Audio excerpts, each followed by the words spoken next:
Have you ever wanted to explore an island full of treasures and face the dead without fear? Yarr! Then you're in the right place, pirate. Alright, when you start the game, you start in a dark place and can adjust your height. But just changing your height is not gonna do anything.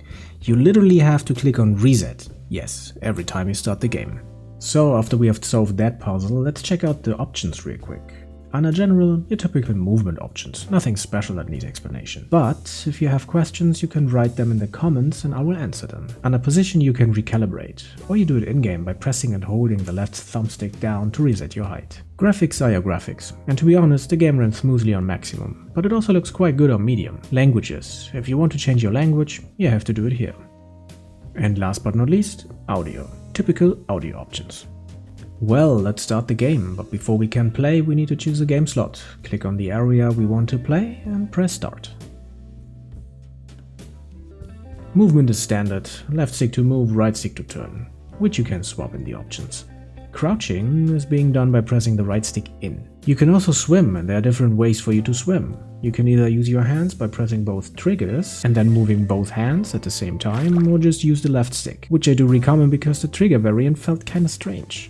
And when you only use one trigger, you turn in that direction, which made me a bit sick. Diving is done by looking down and surfacing by looking up, all while swimming. While being underwater, you use breath. You can see your breath, health and something else on either hand, so try not to drown. Opening the menus by holding the left B button, but the transition is rough, from bright to pitch black to bright again. Ouch, my eyes. You will find treasures in this game and they are often hidden, so keep your eyes open. But in order to grab an item, either move really close so you can grab it, or go as close as you need to be, and when you see this dot you can grab the item. Now grab again to store it.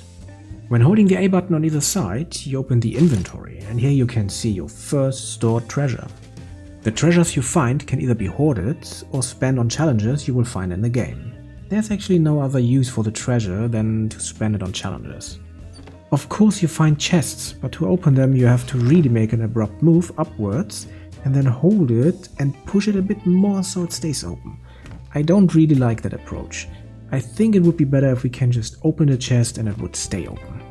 There's something else you can see on your glove is your endurance for climbing, but better check twice when you climb or you will fall down.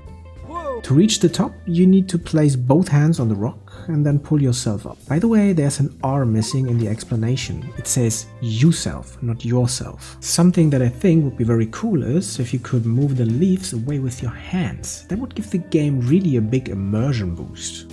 And to heal up, you gotta eat an apple. As you have seen in the inventory, there are 4 places in the middle. You can also access these items by either moving the item towards the chest or to the shoulders, but it only works on the left side of the chest. Sometimes you need a pickaxe. To make one, use the stick you have found and the pickaxe head and put them together. Voila, now you have a pickaxe. You will find a lantern. To refill it, grab the oil you find and just bring it to the lantern. It refills itself. To activate the lantern, press the trigger in which you hold the lantern. You will face enemies, and right now your first weapon is the lantern. But you don't hit them with it, no. You shoot with it. Yes, you shoot with the lantern. To shoot it, first activate it and then press and hold the same trigger until you see this ball. Then let go of the trigger. No, not grabbing. Okay again. Alright, there you go. When loading into the next area, there was a little glitch, but that didn't broke anything. If you're wondering what this game is about, well, it's a puzzle exploration game, if that's the correct description. But to be honest, these puzzles are not really difficult, and the game is also pretty short. So even without knowing how to solve the puzzles and all the other stuff, it took me around 3.5 hours to finish the game. Which of course means, like always, I'm not gonna show you anything that spoils you. By the way, you cannot have the lantern as a passive light source. You have to have it in your hand and use it actively.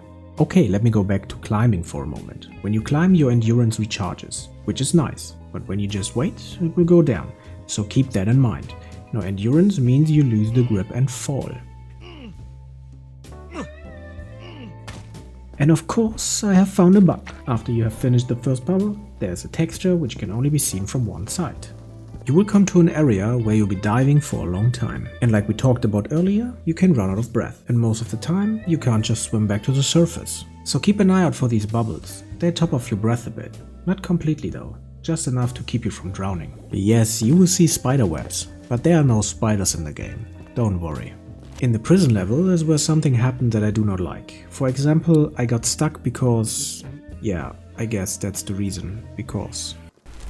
Die, monster! You don't belong in this world! You also get the pistol in the prison. To shoot it, press the trigger in which you have the weapon. To reload, just bring the pistol to your belt. You're not seeing this in the video, but a lot of times when I moved through a door, the character kinda got stuck and then the camera wiggled a tiny bit. This made me really sick.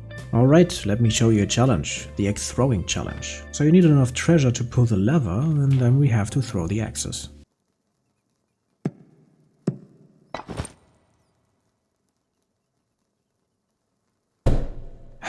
Okay, to reset the challenge, pull the lever again. You can redo it as often as you want. And what's the purpose of these challenges? That's a very good question and I cannot answer you that. Something else which I do not like that much is when you open or close a door, you normally grab and pull the door handle.